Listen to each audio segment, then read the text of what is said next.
Nous conduit au Sénégal où le président de la transition a pris part à une réception en l'honneur du nouveau directeur général de la SECNA, cérémonie au cours de laquelle le ministre des Affaires étrangères a rendu hommage aux pays qui ont soutenu la candidature du Gabon à la tête de la SECNA. Priska Mugola, Gilda Sanderi. Le Gabon à la tête de l'Agence pour la sécurité de la navigation aérienne en Afrique et à Madagascar en la personne de Prosper Zominto, le nouveau directeur général de la plus ancienne institution de coopération et d'intégration africaine et malgache qui siège à Dakar au Sénégal.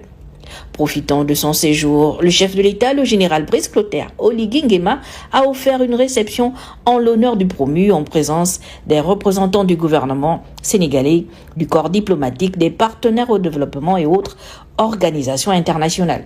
L'élection de ce compatriote à cette prestigieuse fonction intervient 50 ans après celle de Paul Malékou, premier Gabonais qui occupa le même poste en 1974. Cette rencontre d'aujourd'hui nous offre l'opportunité d'organiser cette cérémonie en l'honneur d'un compatriote qui a su se distinguer par son parcours professionnel et la qualité de son travail, lui permettant ainsi d'obtenir la confiance des pays membres de la SECNA. En votre nom, Monsieur le Président, je voudrais exprimer la profonde reconnaissance du peuple gabonais pour le soutien de l'ensemble des États membres de la SECNA qui a été déterminant dans le processus ayant abouti à cette brillante nomination qui honore grandement notre pays, le Gabon. Le nouveau DG de la SECNA, qui prend ses fonctions en janvier 2025 pour un mandat de 4 ans renouvelable, a un profil remarquable où la confiance des États membres de la SECNA et du Sénégal en particulier pour soutenir cette candidature. Prosper Zominto est un ingénieur polyvalent qualifié de l'ingénierie aéronautique et des sciences appliquées, titulaire d'un brevet de pilote privé. Le technocrate est au service de la communauté aéronautique internationale depuis plus de 40 ans. Après l'EACI, l'IATA et la SECNA à nouveau, ce dernier entend poursuivre l'œuvre de ses prédécesseurs tout en relevant les nombreux défis de l'heure.